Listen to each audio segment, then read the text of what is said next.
Hello students, this is doctor Akanksha Gupta. Welcome to my channel. आज का video बहुत ही अच्छा होने वाला है, बहुत ही आपके लिए यूजफुल रहेगा। इससे प्रीवियस वीडियोस मैंने 2 वीडियोस बनाई है, उसमें मैंने आपको स्टोरेज क्लासेस का कॉन्सेप्ट क्लियर किया। ठीक, अब जो टेक्निकल क्वेश्चंस आते हैं, जो इम्पोर्टेंट एमसीक्यूज आपके पेपर में आते हैं, रिटन टेस्ट में आते हैं, आईटी कंपनीज के लिए में आते हैं, एग्जाम्स में आते हैं, वो कुछ क्वेश्चंस हम डिस्कस करने जा रहे हैं। जैसे आपको एक बेसिक बहुत स्ट्रॉन्ग कॉन्सेप्ट बनने वाला है, जो जिससे आपके कॉन्सेप्ट बहुत ही स्ट्रॉन्ग हो जाएंगे। और ये क्वेश्चंस बहुत ध्यान से मेरे साथ सॉल्व कीजिएगा, क्योंकि ये हर जब भी आप कहीं किसी सी के लिए एग्जाम में अपियर होते हैं, किसी भी कंपटीशन में, किसी भी रिटन टेस्ट में, किसी भी वाइवा में, हर जगह आपको इस टाइप के कुछ ना कुछ क्वेश्चंस जरूर मिलेंगे। तो हम बेसिक से आज की वीडियो में स्टोरेज क्लास के बेसिक से हाईएस्ट लेवल तक के क्वेश्चंस, एमसीक्यूज हम सॉल्व कर रहे हैं, जो बहुत ही आपके लिए यूजफुल रहने वाले हैं, स्पेशली कंपटीशन पर्पसेस से, रिटन पर्पसेस से, जहां जिन एग्जाम्स में एमसीक्यूज आते हैं और इस टाइप के क्वेश्चंस आते हैं, वहां पर बहुत बहुत ज्यादा यूजफुल। देखिए, हमारे पास मैंने एक बिल्कुल स्टार्टिंग का प्रोग्राम लिया। मैंने ये चारों क्लासेस, हमारे पास 4 टाइप की स्टोरेज क्लासेस होती है, ऑटो, रजिस्टर, स्टैटिक, एक्सटर्न। मैंने यहाँ पर कोई भी वैल्यू इनिशियलाइज नहीं की है, बाय डिफॉल्ट मैंने प्रिंट किया। तो आपको मैंने बताया था स्टोरेज क्लास में डिफॉल्ट वैल्यूज। तो अब यहाँ पर यदि आप इसका आउटपुट प्रिंट करेंगे तो क्या प्रिंट करेंगे?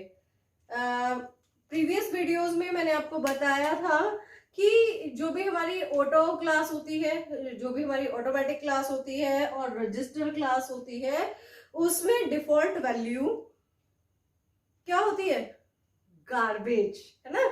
उसमें हमारी डिफॉल्ट वैल्यू गार्बेज होती है। और स्टैटिक और हमारी एक्सटर्नल स्टोरेज क्लास की default value, default initial value 0 होती है। तो it will give you answer I J auto, register type के कुछ भी आ सकता है आपके कंप्यूटर में, किसी के कंप्यूटर में कुछ आएगा, किसी के सिस्टम में कुछ आएगा, ठीक है।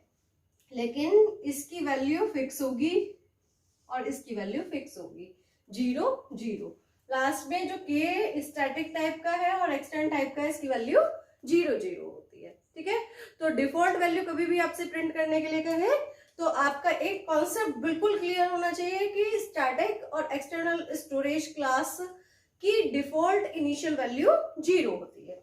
Now next concept regarding storage classes in C, इसमें क्या होता है? देखिए, इसमें एक कॉन्सेप्ट ये है, हमने लिया प्रोग्राम, हमें ब्लैक मार्क कर लेते हैं। देखिए, ये मैंने लिया प्रोग्राम, हेडर फाइल्स आप इंक्लूड कीजिएगा, है ना, इंट मेन।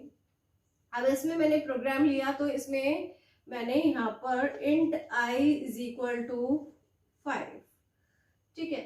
अब यहाँ पर एक ब्लॉक बनाया, प्रिंट एफ, यहाँ पर i is equal to int I is equal to 6 लिया, यहाँ 15 ले लीजिए, यहाँ 6 ले लिया, ठीक है। और यहाँ पर भी मैंने वैल्यू आई की प्रिंट कर, ठीक। तो यहाँ पर हमने लिया गेट सी एच रिटर्न 0। अब देखिए बच्चों, स्टूडेंट्स देखिए कि क्या होता है। अब ये कौन सी वैल्यू आई की लेगा? मेरे यदि प्रीवियस वीडियोस आपने देखे हैं तो शायद आपका कॉन्सेप्ट आपको पता होगा। देखिए, int I is equal to 15 और आई इज इक्वल टू कौन सा आई ये प्रिंट करेगा? हमेशा याद रखना कि जब भी इस तरह की सिचुएशन हो, है ना, कि आपको लगे कि ये आई ये या ये, मतलब ऊपर जो होगा या जो लोकल होगा, जो हाईएस्ट स्कोप वाला है या लोकल है ना, जो लोकल है या जो ग्लोबल है, उनमें कौन किसे प्रेफरेंस मिलता है? लोकल को। मैंने अपने प्रीवियस लेक्चर में भी बताया कि कभी ऐसी सिचुएशन में आप फंस जाएं कि यहाँ आई की वैल्यू 15 है, यहाँ आई की वैल्यू 6 है, तो क्या प्रिंट करेगा? जो लोकल है, लोकल मीन्स उस ब्लॉक में डिफाइंड है, वो हमेशा लोकल को प्रायोरिटी देगा। ठीक है, तो यहाँ पर 15 नहीं प्रिंट होगा, यहाँ 6 आपका आउटपुट आएगा।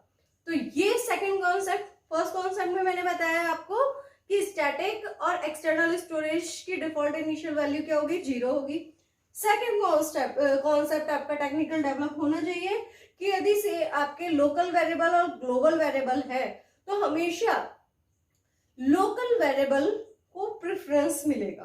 ठीक है, प्रायोरिटी लोकल वेरिएबल की होती है, तो पहले वो लोकल वेरिएबल को प्रिंट करेगा। अब यदि मैं यहां कहूं, इस तरह से कहूं कि हमारा यहां पर वैल्यू करूं print F percentile D I, तो यहां पर इसका जो स्कोप है वो तो यही खत्म हो गया, इसके बाहर इसकी वैल्यू नॉन नहीं है, लेकिन यहाँ पर ये वैल्यू क्या प्रिंट करेगा? 15। ठीक है, तो ब्लॉक में यदि हमारे पास ऐसी बात आती है कि आपके पास सेम वेरिएबल है, आई है और यहाँ भी आई है, यहाँ भी आई है, अब यहाँ कंफ्यूजन हो गया कि ये कौन सा आई प्रिंट करेगा, तो हमेशा लोकल का करेगा। लोकल की प्रायोरिटी जो आपके ग्लोबल होता है उससे ज्यादा होती है, और यहाँ पर क्योंकि इसका स्कोप तो यही खत्म हो गया, तो ये यहाँ पर 15 प्रिंट करेगा। ठीक, तो आपका सेकंड जो टेक्निकल क्वेश्चन है वो ये है, और इसमें आपका कॉन्सेप्ट डेवलप होता है लोकल की प्रायोरिटी ज्यादा होती है ग्लोबल वेरिएबल से। ठीक, next question.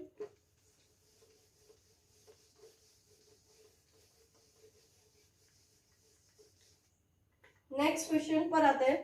Next technical question हमारा जो आपका लॉजिक डेवलप होना चाहिए वो ये, अब हमने लिया एक एक्सटर्नल वेरिएबल इंट आई ले लिया है।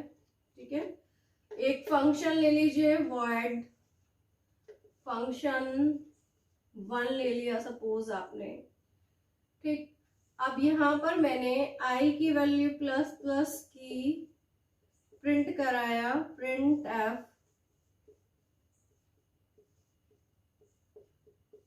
राइट, ये मैंने प्रिंट करा लिया। फिर अब मैंने यहाँ पर फंक्शन 1 कॉल किया, फिर प्रिंट करा लिया आई की वैल्यू, फिर मैंने एक फंक्शन कॉल किया, फिर उसके बाद भी मैं वैल्यू प्रिंट करा रही हूँ, ये मैंने वैल्यू प्रिंट करा ली।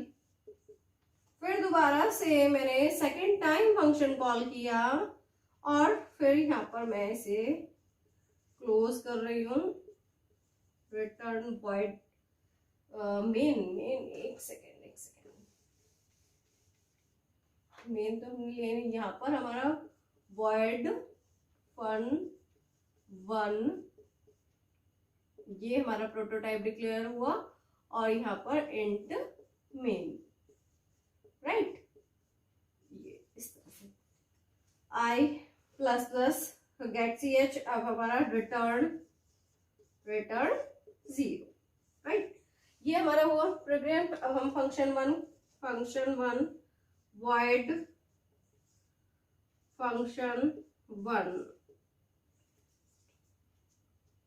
यहाँ पर मैंने आई की वैल्यू प्लस प्लस की, या एक काम कीजिए कुछ मैं वैल्यू इनिशियलाइज कराती हूँ जिससे मुझे और अच्छे से आपका एक कॉन्सेप्ट डेवलप करती हूँ।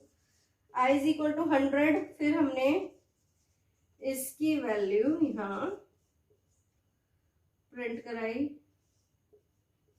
और यहाँ पर एक टाइम हम इसकी वैल्यू प्लस प्लस कर लेते हैं, आई प्लस प्लस, और फिर उसकी वैल्यू प्रिंट कराती हूँ।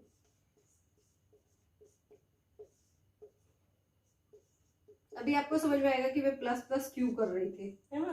डायरेक्ट भी आई की वैल्यू प्रिंट करा सकती थी, लेकिन कॉन्सेप्ट और अच्छा हो जाएगा यदि मैं उसमें कुछ अपडेशन कर रही हूँ। ठीक है, अभी थोड़ा देखते हैं क्या है ये। अब हमारे पास ये हमारा एक्सटर्नल स्टोरेज ग्लोबल वेरिएबल है। आप ग्लोबल वेरिएबल को यदि यहाँ पर डिक्लेयर भी करना चाहे तो डिक्लेयर कर सकते हैं, एक्सटर्न इंट आई, है है ना। इस तरह से आप यहाँ पर बता भी सकते हैं कि स्टोरेज एक्सटर्नल स्टोरेज क्लास का है। एक्सटर्नल स्टोरेज क्लास का कोई भी वेरिएबल है, उसका स्कोप ग्लोबल होता है तो वो आउटसाइड ही डिक्लेयर्ड होता है। जो हमारा वेरिएबल यहाँ पर फंक्शन कॉल, ये मेन फंक्शन स्टार्ट हुआ, आई की initial value default external storage class की डिफॉल्ट इनिशियल वैल्यू 0 होती है। 0 हुई तो आई प्लस प्लस यहाँ क्या होगा 1 हो जाएगा और यहाँ पर हमारा 1 प्रिंट होगा, राइट। फिर इसके बाद हमारा फंक्शन कॉल हुआ। फंक्शन कॉल होने पर आई की वैल्यू, जब भी कोई फंक्शन कॉल होता है, ये कॉन्सेप्ट ध्यान से सुनिएगा, एक फंक्शन कॉल हुआ तो उसके वेरिएबल्स की कॉपी क्रिएट हो जाती है। ये जैसे फंक्शन 1 फर्स्ट टाइम कॉल हुआ तो वेरिएबल की कॉपी यहाँ पर आई हो गया। अब आई में वैल्यू क्या आ गई है 100, राइट। फिर 100 क्या हुआ 100 प्लस प्लस मतलब कि 101 हो गया और यहाँ आपका हो गया 101, ठीक। अब यहाँ पर हमारी आई की वैल्यू क्या हो चुकी है 101। अब हम ऊपर गए, फंक्शन कॉल के बाद यहाँ प्रिंट कराएंगे, यहाँ भी हमारा क्या प्रिंट होगा 101 प्रिंट होगा। क्या प्रिंट होगा 101। फिर दोबारा से फंक्शन 1 मैंने कॉल किया, ये सेकंड टाइम कॉल किया तो क्या होता है, जैसे ही वो कॉलिंग खत्म हुई है ना, जब फर्स्ट टाइम ये वाली कॉलिंग खत्म हुई और ये यहाँ गया तो ये खत्म हो जाता है जो फर्स्ट टाइम कॉल हुआ था, ठीक है। अब सेकंड टाइम फिर कॉल हुआ तो फिर से वेरिएबल की कॉपी बनेगी आई की, फिर से आई की वैल्यू 100 होगी और फिर से 101 और फिर आपका आउटपुट 101 आ जाएगा। तो मीन्स आपके पास वैल्यू क्या क्या आएंगी 1 आएगी सबसे पहले, फिर उसके बाद ये वाला फंक्शन कॉल हुआ, कॉल होके वैल्यू 101 हो गई, यहां प्रिंट हुआ 101, फिर 100 आई की वैल्यू क्या हो चुकी है 101 हो चुकी है। अब फिर दोबारा से फंक्शन 2 कॉल हुआ तो जो 100 फिर दोबारा से क्या हुआ आई की कॉपी क्रिएट हुई, 100 हुआ और 101 और 101 यहाँ पर हमारा 101 हो गया, ठीक है। तो इसका आउटपुट क्या आएगा 101 इस तरह से आउटपुट आएगा। तो आप यहाँ पर देख रहे हैं कि यहाँ 2 टाइम्स फंक्शन कॉल हुआ, एक तो यहाँ पर फंक्शन कॉल हुआ और एक यहाँ पर आपका सेकेंड टाइम फंक्शन कॉल हुआ। जितनी बार आपका फंक्शन कॉल होगा उतनी बार वेरिएबल की वैल्यू इनिशियलाइज होगी तीनों स्टोरेज क्लास में, ऑटो, रजिस्टर और एक्सटर्नल, ठीक है। इनिशियलाइज होगी और फिर आपके यहाँ पर प्रिंट होगी, तो इसलिए हमारा आउटपुट आ रहा है 101 फंक्शन कितनी भी बार कॉल हो जाए, है ना, फंक्शन आपका चाहे 3 टाइम्स कॉल हो जाए चाहे 4 टाइम्स कॉल हो जाए, आई की वैल्यू 100 इनिशियलाइज होगी और 101 ही आउटपुट आएगा यहाँ पर, ठीक है। अब देखिए, और एक कॉन्सेप्ट इससे ये क्लियर हुआ आपका कि मैंने यहाँ पर ये किस टाइप का लिया हुआ है, एक्सटर्नल स्टोरेज क्लास टाइप का लिया हुआ है, मतलब ग्लोबल वेरिएबल लिया हुआ है। तो देखिए आई को मैं यहाँ भी यूज कर पा रही हूँ और यहाँ भी यूज कर पा रही हूँ। इस पूरे प्रोग्राम में इसका स्कोप ग्लोबल है, मैं किसी भी फंक्शन में इसे यूज कर लूंगी। तो इस प्रोग्राम से, इस टाइप के क्वेश्चन से आपका जो कॉन्सेप्ट डेवलप हुआ, फर्स्ट कि यदि हमारा एक्सटर्नल स्टोरेज क्लास का कोई वेरिएबल है तो उसे आप थ्रू आउट द प्रोग्राम किसी भी फंक्शन में यूज कर सकते हैं। यहाँ पर देखिए आई को मुझे एज अ आर्ग्यूमेंट पास करने की जरूरत नहीं पड़ी, आई की यहाँ पर किया मैंने प्लस प्लस भी किया, फिर उसके बाद यहाँ प्लस प्लस किया, फिर क्या किया, फिर दोबारा से एक्सेस कर लिया, है ना। तो आई को मैं यहाँ पर चाहे 5 फंक्शन भी बना लूं इस प्रोग्राम में, सब में मैं आई को यूज कर सकती हूँ क्योंकि उसका स्कोप ग्लोबल है। फर्स्ट थिंग ये क्लियर हुई। सेकेंड थिंग आपको ये क्लियर हुई कि हम फंक्शन कितनी भी बार कॉल करते हैं 3 स्टोरेज क्लास के लिए, ऑटो, रजिस्टर और एक्सटर्नल, तीनों के लिए वेरिएबल बार बार इनिशियलाइज होता है, ठीक है। उसकी कॉपी क्रिएट होती है और फिर वो इनिशियलाइज होता है। अच्छा, अब हम बात करते हैं, ये हमारा क्वेश्चन ये हुआ। अब इसके बाद हमारी आती है स्टैटिक स्टोरेज क्लास। इस पर हम एक क्वेश्चन कर लेते हैं। देखिए इसमें क्या होता है, यहाँ पर हमने लिया कोई भी फंक्शन void fun1, ये हमने लिया यहाँ पर मेन एंड मेन में यहाँ पर हमने फंक्शन 1 कॉल किया, फिर फंक्शन 1 कॉल किया, फिर फंक्शन 1 कॉल किया। 3 टाइम्स मैं फंक्शन 1 कॉल कर रही हूँ। इसमें void यहाँ पर रिटर्न 0, वो सब आप कर लीजिएगा, अब तो आप परफेक्ट हो गए होंगे ये सब लिखने में। void fun1। अब हम क्या कर रहे हैं, एक वेरिएबल ले रहे हैं स्टैटिक टाइप का, static int I is equal to 100। सपोज मैंने ये लिया I plus plus print f d और I की वैल्यू मैंने यहाँ प्रिंट कर दी। ठीक है, अब देखिए क्या होता है, ये कॉल हुआ, ठीक है, फर्स्ट टाइम आपका ये फंक्शन कॉल हुआ। अब जैसे ही ये कॉल हुआ I की वैल्यू 100 हो गई, I की वैल्यू 100 हो गई। ठीक है, अब प्लस प्लस तो 100 से ये अपडेट होकर क्या हो गई 101। अब यहां पर प्रिंट हुआ 101। ठीक, डेफिनेशन खत्म। अब यहां पर सेकेंड टाइम, ये तो फर्स्ट टाइम फंक्शन कॉल हुआ था, अब सेकेंड टाइम कॉल हुआ। अब जैसे ही सेकेंड टाइम फंक्शन कॉल हुआ, क्योंकि स्टैटिक टाइप का है ना, स्टैटिक टाइप का है, तो मैंने आपको बताया था अपने लेक्चर में, प्रीवियस लेक्चर में बताया था कि स्टैटिक टाइप का यदि वेरिएबल है तो वो केवल 1 टाइम इनिशियलाइज्ड होता है। ठीक है, उसकी कोई कॉपी क्रिएट नहीं होती है, कुछ ये जो है जो अपडेशन होगा है ना, वो अब इसमें होगा 101 प्लस प्लस क्या आएगा 102। तो यहां पर प्रिंट होगा 102 सेकेंड टाइम। फर्स्ट टाइम उसने क्या प्रिंट किया था 101, ये प्रिंट किया था हमारा आउटपुट, और फिर 102। फिर उसके बाद थर्ड टाइम जब फंक्शन 1 कॉल हुआ, फिर अब इसकी वैल्यू क्या हो चुकी है 102, तो अब ये क्या प्रिंट करेगा 103। तो हर बार आउटपुट क्या रहा है, पहले फर्स्ट टाइम इसने आउटपुट दिया 101, फिर दिया 102, फिर दिया 103। ठीक है, तो अब आप देखिए इसमें क्या हो रहा है कि इसमें कोई कॉपी क्रिएट नहीं हो रही है आई की। आई कितनी भी बार कॉल हो रहा है, हर बार वो प्रीवियस वैल्यू को ही ले रहा है। ठीक है, पहले 100 था, 101 हुआ, 101 के बाद 102 हुआ, 102 के बाद 103 हुआ।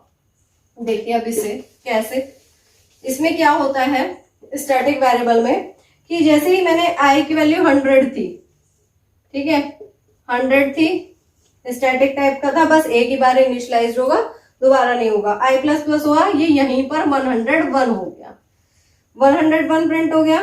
फिर दोबारा फंक्शन कॉल हुआ, फिर आया यहाँ, तो अब ये इनिशियलाइज नहीं होगा, 100 जो 101 वैल्यू है इसे ही उठाएगा, 101 प्लस प्लस 102 हो गया, ये इसी जगह पर होता है। हर बार फंक्शन के लिए, चाहे वो फंक्शन कितनी भी बार कॉल हो जाए, इस वेरिएबल की कॉपी क्रिएट नहीं होती, उसी में चेंज होता है। तो इसलिए 102, 101, फिर 102 हो गया, फिर नेक्स्ट टाइम फिर कॉल हुआ, तो अब क्या फिर इनिशियलाइज नहीं होगा, 102 वैल्यू उठाएगा और फिर 103 प्रिंट होगा। ठीक है, इसमें ऐसा नहीं होता, जैसे मैंने प्रीवियस आपको एग्जांपल दिया था कि उसमें क्या हो रहा था कि हर बार हर फंक्शन कॉल के लिए अलग कॉपी क्रिएट हो रही थी वेरिएबल की। लेकिन यहाँ क्या होता है, कितनी भी फंक्शन कॉल हो जाए, स्टैटिक टाइप में कितनी भी बार फंक्शन कॉल हो जाए, चेंज सेम वेरिएबल में होता है, उसकी कोई कॉपी क्रिएट नहीं होती। ठीक है, मतलब यहाँ पर i की वैल्यू में यदि 101 हो गई तो अब वो कभी भी सेकेंड टाइम में जब फंक्शन कॉल होगा वो 100 नहीं होगी, केवल एक ही बार इनिशियलाइज होती है। तो 101 हो गई, फिर उसके बाद 102, फिर उसके बाद 103, इस तरह से वो चेंज होती रहती है चाहे कितनी बार भी फंक्शन कॉल हो जाए। ठीक, तो अब आपका ये कॉन्सेप्ट इससे क्लियर होना चाहिए कि हमारा जो स्टैटिक वेरिएबल है वो केवल एक ही बार इनिशियलाइज्ड होता है। कितनी भी बार फंक्शन आप कॉल कर ले, जो प्रीवियस रिजल्ट है उसी में अपडेशन होगा, दोबारा से इनिशियलाइज नहीं होगी। जो चेंजेस हो चुके हैं वो परमानेंट है, क्योंकि उसकी value between different function call persist करती है। ठीक है, लाइफ उसकी क्या होती है, between different function call persist करती है। अब ये ही होता, सपोज ये स्टैटिक ना होता, ये स्टैटिक नहीं होता तो क्या होता, तो यही होता कि फर्स्ट टाइम फंक्शन कॉल हुआ, उसकी कॉपी क्रिएट हुई, i की वैल्यू 100, i की वैल्यू 100, 101।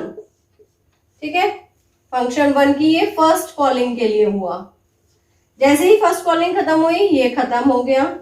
फिर सेकेंड टाइम फंक्शन कॉल हुआ, फिर कॉपी क्रिएट हुई, फिर i की वैल्यू 100 होगी, फिर 101। तो हर बार रिजल्ट क्या होता, 101, 101, 101। ठीक है, हर बार रिजल्ट 101 होता यदि ये स्टैटिक नहीं होता। पर स्टैटिक होते ही क्या हुआ, स्टैटिक होते के साथ ही चाहे वो फर्स्ट टाइम कॉल हुआ तो उसकी वैल्यू 101 हो गई, सेकेंड टाइम कॉल हुआ कोई कॉपी नहीं, इसी में 102 हुआ, थर्ड टाइम इसी में 103 हो गया। देख रहे हैं, कोई कॉपी आपकी क्रिएट नहीं हो रही है, जो भी वर्क हो रहा है मतलब एक कॉमन वेरिएबल क्रिएट हो गया जिसे हर फंक्शन ने शेयर किया, हर फंक्शन उसकी वैल्यू को अपडेट करता है। बहुत बहुत इंपॉर्टेंट टॉपिक है ये, बहुत सारे प्रोजेक्ट बनाने में आपके लिए हेल्पफुल रहेगा कि कहीं एक ऐसा वेरिएबल चाहिए आपको जो हर बार फंक्शन में वैल्यूज की अपडेट हो, तो स्टैटिक यूज कीजिए। ठीक, तो आपके कॉन्सेप्ट स्टैटिक में ये पॉइंट बहुत इंपॉर्टेंट है कि केवल वन टाइम वो इनिशियलाइज होता है, अदर फंक्शन कॉल्स पर वो इनिशियलाइज नहीं होता है ना, केवल one time first function call में इनिशियलाइज होता है और बाकी सब फंक्शन कॉल में वो प्रीवियस वैल्यू को उठाता है, मतलब प्रीवियस वैल्यू उसकी जो भी रहती है, जो भी पहले वैल्यू चेंज हुई है वो उसी में अपडेशन होता है। ठीक है, और स्टोरेज क्लासेस में ऐसा नहीं होता, हर बार फंक्शन की कॉपी, फंक्शन कॉलिंग में कॉपी क्रिएट होती है और फिर चेंज होता है। तो आई होप आपको ये कॉन्सेप्ट क्लियर हुए होंगे। ये बहुत इंपॉर्टेंट टॉपिक्स हैं जो आपको बहुत सारे एमसीक्यूज में आपको मिलेंगे, बहुत ज्यादा, जहां भी आप क्विज अटेम्प्ट करेंगे वहां पे इस पर बेस्ड बहुत सारे क्वेश्चन देंगे। तो यदि आप मास्टर 3 क्वेश्चंस कर लेते हैं तो स्टोरेज क्लास में कभी आपसे कोई मिस्टेक नहीं होगी। ठीक, की पॉइंट्स जो है हमेशा लोकल की प्रायोरिटी ग्लोबल से ज्यादा होगी। ठीक है, सेकेंड पॉइंट, स्टैटिक वेरिएबल केवल वन टाइम इनिशियलाइज्ड होता है। ठीक, और जितनी भी स्टोरेज क्लासेस स्टैटिक के अलावा वो हर बार इनिशियलाइज्ड होती हैं और हर बार उनके लिए कॉपी क्रिएट होती है। और एक रजिस्टर क्लास के लिए मैंने आपको प्रीवियस लेक्चर में बताया था कि रजिस्टर क्लास से क्या होती है, हमारी प्रोसेसिंग फास्ट होती है। तो यदि रजिस्टर क्लास का कोई भी आपने वेरिएबल बनाया हुआ है और वो बार बार मतलब आपने प्रोग्राम में बहुत टाइम उसे यूज किया हुआ है, तो वो उस रजिस्टर क्लास आपकी प्रोसेसिंग स्पीड बढ़ा देती है। ठीक है, फास्टर हो जाता है वो प्रोग्राम, इसलिए हम रजिस्टर क्लास यूज करते हैं। आई होप आपको ये सब क्लियर हुआ होगा। और आपको यदि मेरे कॉन्सेप्ट अच्छे लगते हैं और ये लेक्चर्स अच्छे लगते हैं तो प्लीज मेरे चैनल को लाइक और सब्सक्राइब कीजिए। Thank you so much.